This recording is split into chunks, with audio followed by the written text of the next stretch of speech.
Hi, I'm Adrian. After our family reunion, I thought I'd come back with good memories. But instead, I came home to find my bank account drained by my own mother. All in the name of family. They smiled at the table, toasted to loyalty, and quietly stole everything I had built. How could the people you trust most betray you so easily? Before we dive in, have you ever felt like you were only loved for what you could give? Let me know in the comments below. The wind was sharp that evening, pushing against the windows like impatient fingers as I stepped into my apartment. Asheville in late November always had that particular kind of cold. Sharp, but strangely quiet. The leftover smell of turkey clung faintly to my coat as I closed the door behind me. I kicked off my boots, the silence of my home crashing into me harder than the wind ever could. The kitchen greeted me with a half-empty coffee mug sitting lopsided on the counter, next to a plate with cold mashed potatoes no one ever finished. I dropped my bag by the door and moved on autopilot, phone in hand, screen lighting up my tired face. A routine check, just to make sure. The banking app took longer than usual to load. I tapped my thumb against the cracked screen, waiting, and then I froze. My balance blinked up at me, $487. I had over $14,000 yesterday. I blinked again, as if that could change the numbers, willing the screen to be wrong. My heart kicked painfully against my ribs. My hand trembled above the screen, hovering, useless. My breath caught in my throat, thick and sour. Family assistance. Every transaction had the same label, bleeding down the screen like tiny stab wounds. The warmth in my chest turned cold. A different kind of cold, not the kind outside. The kind that starts from the center of your ribs and spreads outward like frost over a windshield. My mind raced, leaping over memories I hadn't thought about in years. Rent payments for Marla, helping mom when the heating bill was too high, covering small, quiet emergencies no one else seemed to notice or mention afterward. I had always helped, always, without asking questions, without expecting thank yous. But not like this. I stared down at the phone until the numbers blurred into meaningless shapes. Then I dropped it on the counter, the clatter unnervingly loud in the still kitchen. My knees gave out, and I sank into one of the cold metal chairs, clutching the edge of the table like it might anchor me. It didn't. Hours seemed to stretch between breaths. I wasn't sure how much time had passed when I noticed the unopened envelope sticking out from under a stack of junk mail. Marla's new car paperwork. My parents had promised me their old sedan, nothing fancy but reliable, for when Marla upgraded. I tore open the envelope with numb fingers. No keys, no documents in my name. Instead, a casual text from Mom buzzed through. Sold it to help with house bills. You're fine, sweetie. Sweetie. The word twisted in my stomach like a knife. It wasn't about the car, it was about the casual disposal. The quiet rewriting of promises into debts I never agreed to carry. The cold coffee stared back at me from the counter. I grabbed the mug and held it tight between my hands, needing something solid, something real. Thanksgiving night replayed in my mind. The clinking glasses, the rehearsed smiles, the way Marla laughed a little too loud at her own jokes, how Mom had kissed my cheek like a politician. I remembered feeling that tightness in my chest, that unnamed thing pressing down on me, but I had brushed it off. I had smiled and passed the potatoes. I should have known. I should have seen it coming. But I didn't. I missed it because part of me still wanted to believe that love looked like showing up for dinner, even when you didn't feel wanted. That family meant sacrifice, that maybe if I kept being useful, I could stay. Not again. Not this time. I picked up my phone from the table, thumb hovering above the screen, and slowly closed the banking app. My reflection stared back at me, pale and hollow-eyed. Not again, I muttered under my breath. Not this time. The world outside dressed itself in lights, twinkling from every storefront, every lamppost, every porch. Inside, my world stayed dark. A few days had passed since Thanksgiving, but I still carried the weight of that night in my chest.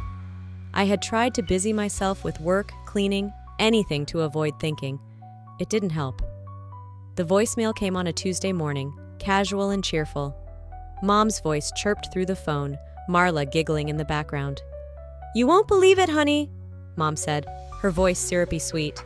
"Marla won a car. Isn't that incredible? She's so lucky." Lucky.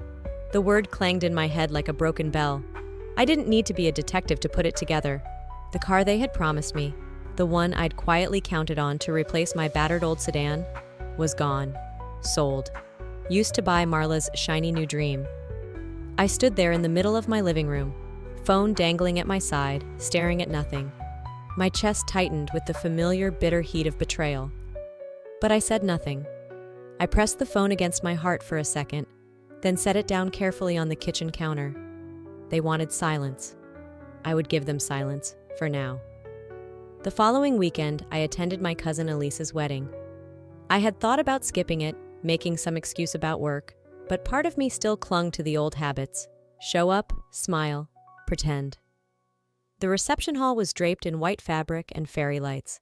The tables were dressed in gold runners, each one carefully assigned. I found my name scribbled in small, tight letters at a table tucked by the kitchen doors. I could smell the garlic and sweat from the catering staff every time someone pushed through. I sat alone, watching the family table at the front. Marla, in her designer dress, was front and center, laughing too loudly. Mom beamed at her like she had won a pageant instead of just attending a wedding. Every clink of glass, every burst of laughter stabbed at something deep inside me. When the photographer called for family pictures, no one looked in my direction. They gathered near the floral arch, arranging themselves in careful tiers. Mom brushed a stray hair from Marla's face, whispering something that made Marla giggle. Damon draped his arm lazily around her shoulders. No one called for me. I sat back down at my lonely table and watched them smile for the camera. A perfect family portrait with a glaring hole where I should have been. Later that night, scrolling through the wedding photos online, the old hurt gnawed at my ribs. Flashbacks tumbled forward. The birthday party when I turned 8, the one where they forgot to cut me a slice of cake. I remembered standing by the table, waiting, while Mom fussed over Marla's new dress and Dad chatted with Uncle Greg. It wasn't new, this feeling. It had just grown sharper with time, like a dull knife finally honed to a fine cutting edge. Back then, I told myself it didn't matter. Back then, I thought if I stayed quiet, if I stayed small, they would remember me. But they didn't. And now, sitting in my dark apartment, staring at glowing pictures of a family that no longer included me, I realized they never would. I clicked through the album numbly until something caught my eye. In every group shot, every table photo, every dance floor candid, I was missing. Cropped out, cut off at the edge, as if I had never been there at all. A cold, steady anger bloomed low in my belly. I closed the laptop slowly, the hinge squeaking in the silent room. "They erased me," I whispered into the dark. The town looked like a postcard. Wreaths on every door, music leaking from cafes, children bundled in bright scarves tugging at their parents' hands. Somewhere outside, life glittered with hope and new beginnings. Inside my apartment, it was a different story. The wedding had left more bruises than I wanted to admit. I thought the ache would fade with time. I thought a few days of silence would dull it, but grief has a way of sharpening itself when you're alone. I sat curled on the couch, scrolling through the family photo album Elise had posted online. My stomach twisted tighter with every swipe. Group photos of smiling faces, tables crowded with family, moments I was sure I had stood in, moments where I had smiled too, thinking maybe I was still part of something. But as I looked closer, I saw the seams. Photos cropped too neatly, shots framed just wide enough to cut me out. I wasn't missing because I stepped away. I was missing because they had erased me. The realization didn't slam into me. It settled, soft and heavy, like a wet coat thrown over my shoulders. My existence had become an inconvenience, an afterthought they had edited away. I closed the laptop with trembling fingers, but the hollow ache stayed lodged in my chest. The next morning, the mail arrived, a thin stack of holiday cards and bills. In the middle, a birthday card in pink script. My name scrawled across the front. I opened it carefully. Inside, a wrinkled sticker that read, "Happy Birthday," peeled at the edges, barely clinging to the cardstock. No note, no signature, no gift, just emptiness. I stared at it for a long time, trying to feel something other than the slow, sinking disappointment. My phone buzzed minutes later. A text from Cassie. "Hey, hope you liked the gift card. Slipped it into the birthday card Mom said she'd give you." Gift card? There was no gift card. The breath whooshed out of me like I'd been punched. It wasn't the money. God, it was never about the money. It was about how easy it was for them to take even the smallest things meant for me. Things that were supposed to say, "We see you, we care." They didn't even bother to lie anymore. I left the card on the counter, the pathetic sticker curling up at the corners, and sat at the kitchen table. Bills piled up in one corner, receipts for groceries I barely remembered buying in another. The heating clicked on with a hollow groan. I let the memories come this time. The birthday when I was 10, when the cake was lit but my name was spelled wrong. No one noticed until I pointed it out.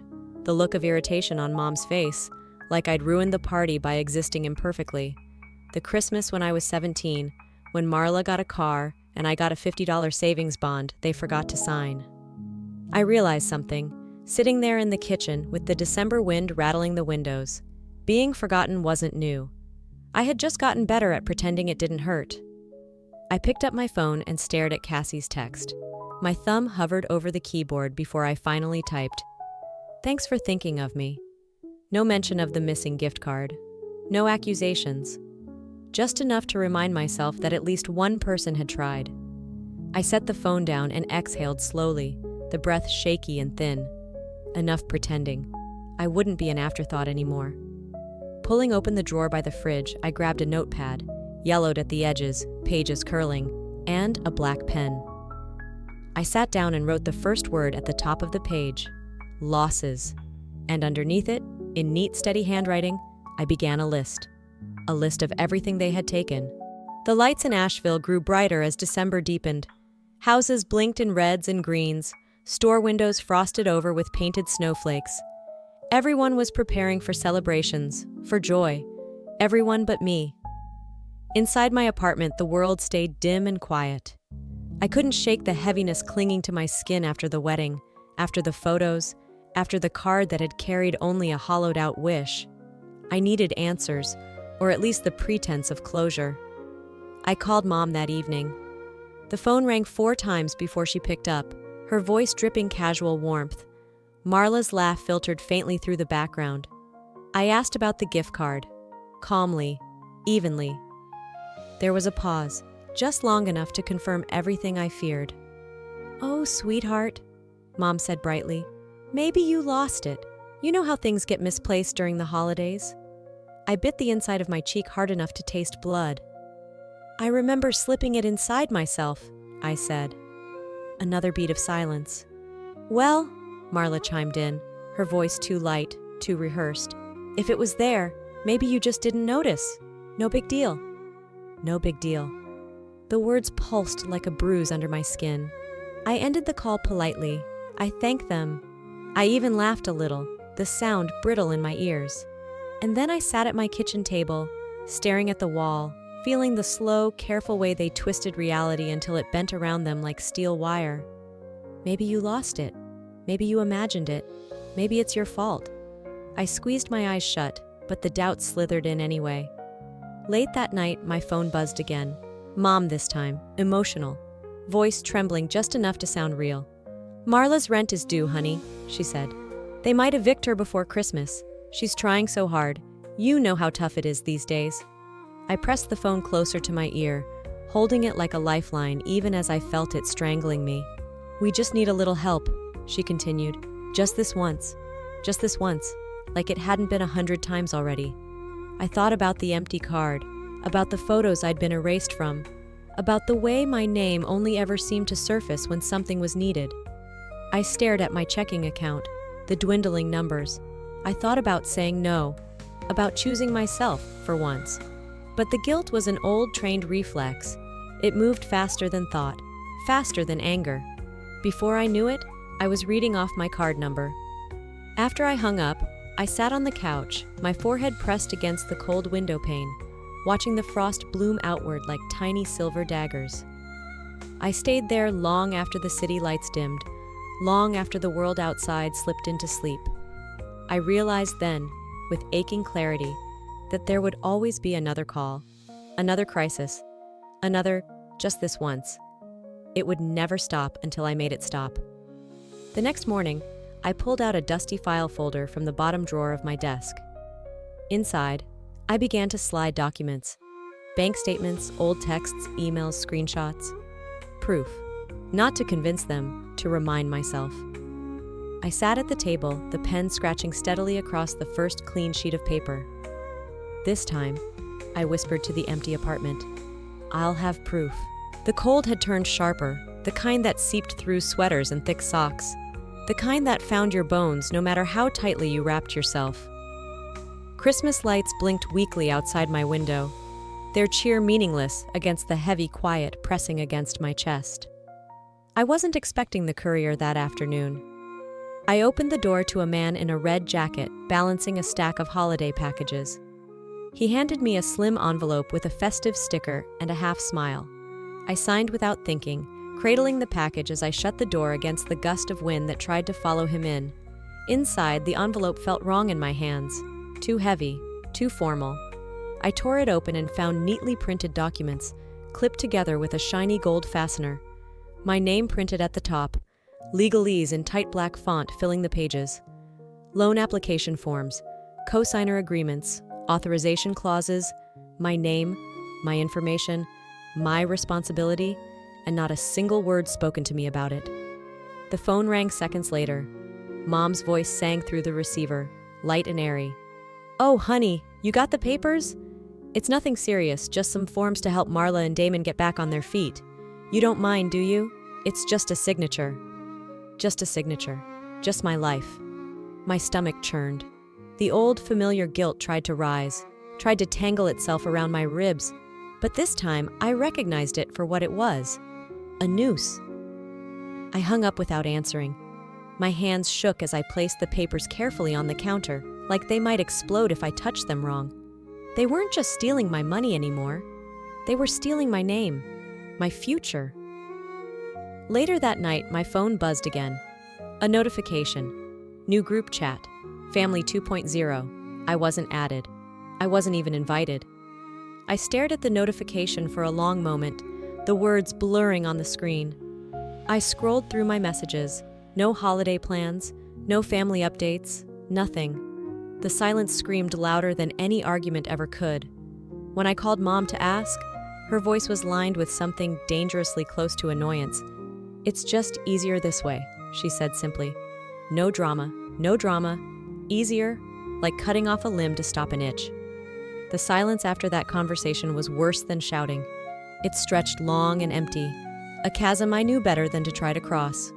On Christmas Eve, I lit a single candle on my windowsill. I watched its thin flame shiver against the cold glass. No calls, no visits, no knocks at the door. I wrapped a blanket tighter around my shoulders and opened the folder I'd been filling for weeks now. Screenshots, bank records, text messages, voicemails, evidence. Every slight, every theft, every manipulation, documented. Not for revenge, for survival. When midnight rolled around, I copied the loan paperwork, slipping the duplicates into a bright red folder. I labeled it with one word, neat and deliberate: insurance. I pressed the folder flat under my palm, feeling its quiet weight. They thought I was weak. They thought silence meant surrender. I smiled, a small, cold thing, and whispered into the stillness, "They're about to find out I'm not." The days after Christmas settled into a bitter freeze. The festive lights that once blinked cheerfully now looked like dying stars, their flicker hollow and mocking. Asheville wrapped itself in cold silence, and for the first time in a long while, I matched its stillness. It started with the stairs. At the grocery store, a cousin barely nodded before turning away. At the coffee shop, a neighbor I had known for years offered a stiff smile and shifted uncomfortably, as if my presence somehow contaminated the air. The whispers followed, half-caught words that pieced themselves together with cruel efficiency. "She's so unstable lately. Ungrateful. Poor Loretta, after all she's done for her." They didn't know the details. They didn't need to. Marla and Damon had spun their story well. Adrian, the selfish daughter. Adrian, the difficult sister. Adrian, the one who abandoned the family. The truth didn't matter anymore. The narrative was already in motion, rolling downhill faster than I could catch it. I didn't bother trying to explain. I learned long ago that in this family, whoever spoke first controlled the version of the story everyone else believed. It wasn't just exile anymore, it was character assassination. And then the call came. I almost ignored the unknown number flashing on my screen, thinking it was another charity solicitor or a wrong number. But something made me swipe. The bank, fraud department, concerned tone, large loan, past due, under my name. I felt the blood drain from my face as the woman explained. Partial matches to my social security number, correct address, correct birthday. But not my application. I demanded the paperwork, demanded the recordings, the signatures. I knew even before the email came through whose fingerprints I would find all over it. Marla's handwriting scrawled sloppily across authorization lines. Damon's email address listed under alternate contact. I stared at the documents until my vision blurred, the words dissolving into angry smudges. This wasn't guilt-tripping me into money anymore. This was survival. They weren't just willing to steal my kindness. They were willing to destroy me if it meant saving themselves. I wiped my face roughly and stood up from the kitchen table, knocking the chair back with a loud scrape. For a few minutes, I paced the apartment, letting the rage crackle through my limbs, wild and blinding. Then I stopped, breathed, and let it burn itself down to a steady, cold flame. I wasn't going to react the way they wanted me to. I wasn't going to flail and scream and give them more ammunition. No, I would be careful. I would be precise. The next morning, I sat in the dim light of a law office, a stack of documents in my lap, a pit in my stomach. The lawyer was younger than I expected, with sharp eyes and a voice that didn't waste words. "You have enough to file for fraud," she said, flipping through the folder. "But it has to be airtight. They'll play the family card. They'll make you look cruel." I nodded. I knew the game. I had lived it my whole life. "Gather everything," she said. "Records, recordings, witnesses if possible. Build a wall they can't climb over." I left the office feeling lighter and heavier all at once. Outside, the cold gnawed at my cheeks, but I barely felt it. They had underestimated me because I stayed quiet. They mistook my silence for weakness. I smiled thinly at my reflection in the dark glass of a storefront. They were about to learn the difference. That night, I tucked a tiny recording device into the lining of my purse. The New Year's family gathering was coming, and this time, I wouldn't walk in defenseless. I paused in front of the mirror, staring at the woman reflected back at me. Steadier now, sharper. "If they want a villain," I whispered, "I'll give them one." The streets were almost empty now, as if even the town itself had grown tired of pretending to celebrate. I pulled my jacket tighter around me as I walked back to my apartment, the frost crunching under my boots. Every breath I took left a cloud in the air, dissolving faster than the anger simmering inside my chest. The call came late that evening, a real estate agent, polite but insistent, asking for my confirmation to finalize paperwork I had never seen. My family's house, the one I had paid into without fanfare for years, was being refinanced and leveraged for a personal loan, without my consent, without even the courtesy of a warning. I listened in silence, heart hammering in my chest, then calmly asked the agent to email everything over. When the documents arrived, there it was in black and white, my partial ownership overwritten by signatures I didn't recognize. Marla's careless scrawl, Damon's aggressive checkmarks. I sat at my table, fingertips pressed hard into the wood, feeling a grim satisfaction bloom where sorrow once lived. The deeper they dug, the heavier their collapse would be. They weren't covering their tracks anymore. They didn't think they had to. I left the paperwork open on the table as I made tea, the kettle whistling sharply like some warning siren I was long past needing. The next day, another call. Mom, her voice raw and cracking. "I'm not well," she said, gasping into the receiver like a bad actress caught in a lie. "It's serious this time, honey. I need help with treatments. The bills are piling up." I listened, one eyebrow raised, the other hand idly scribbling a note on my pad. "Loretta, Emergency $dollar call. I didn't react. I didn't rush to offer anything. Instead, once the call ended, I made another. Quiet, direct. A friend from college who worked in medical records. No recent hospitalizations, no treatments, no diagnosis, nothing. Just another lie, stitched together from desperation and greed. It should have hurt. It should have shattered something inside me, but I only felt tired. I spent the next hours gathering everything into folders: digital, physical, chronological, texts, emails, voicemails, every lie, every manipulation, every theft. The most dangerous weapon wasn't outrage, it was truth. Cold, methodical, documented truth. I organized the folders neatly, labeling them with dates and short descriptions. No flair, no emotional titles, just facts. By the time the sun set, the world outside had turned a dull silver. Snow dusted the rooftops, the trees stripped bare and black against the sky. My phone buzzed once, and I answered without hesitation. My lawyer's voice came sharp and steady. "It's time to move." I stared out at the frosted lawn beyond my window, the icy grass sparkling like a million tiny knives. I didn't hesitate. I didn't flinch. "Let's end this," I said softly, and hung up. The snow was beginning to melt, leaving dirty slush pooling at the edges of sidewalks. The lights were coming down, the cheerful ribbons and wreaths stuffed into garbage bags, left to sag on icy porches. The town was stripping itself of its illusions, and so was I. I sat at my kitchen table. The evidence spread out before me like a map of every lie they'd built. Emails, bank statements, flyers for a charity event that never really happened. It had been easy enough to follow the trail once I knew what I was looking for.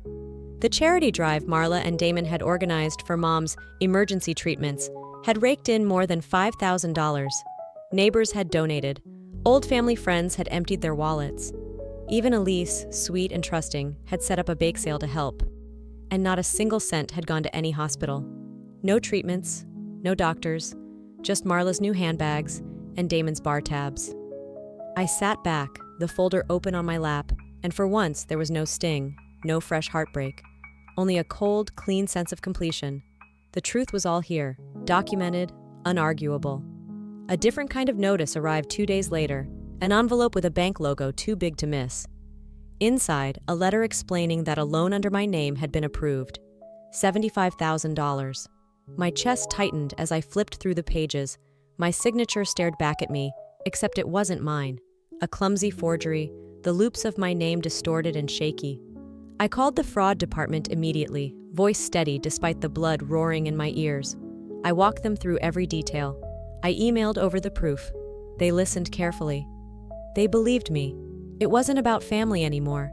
It was about identity, about survival. I stared at the stack of papers on my coffee table that night, the weight of them grounding me. This ends now. Through Cassie, I found out Marla and Damon were packing up their life, planning to slip out of town before the fallout hit. Florida, maybe, Texas, somewhere warm where nobody knew them. Where they could start fresh, wiping their hands clean of me, of everything they'd done. I almost laughed when I heard. They were already too late. I had every document, every voicemail, every forged signature. The noose they had tied was already tightening around their own throats. The next morning, I dressed carefully. Slacks, sweater, minimal makeup. Not because I wanted to impress anyone, but because I wanted to feel steady, rooted.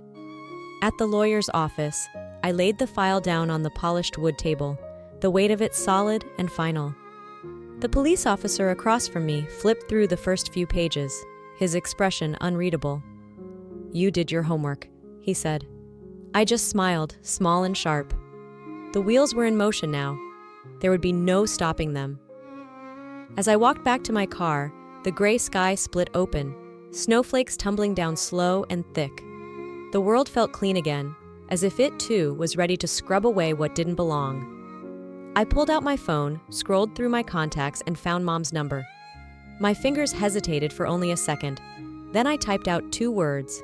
"See you soon." Spring came late that year. Small patches of green fought their way through the dirty remnants of snow. Rooftops dripped steadily under a reluctant sun. The thaw was slow, messy, but it was happening. So was mine. The courthouse felt colder inside than out. Neutral walls, neutral air, neutral faces. I sat across from them, Mom, Marla, Damon. They looked smaller somehow, diminished, as if the lies they had spun had begun to weigh on their shoulders, dragging them down inch by inch. No shouting, no accusations hurled across the table. Just a heavy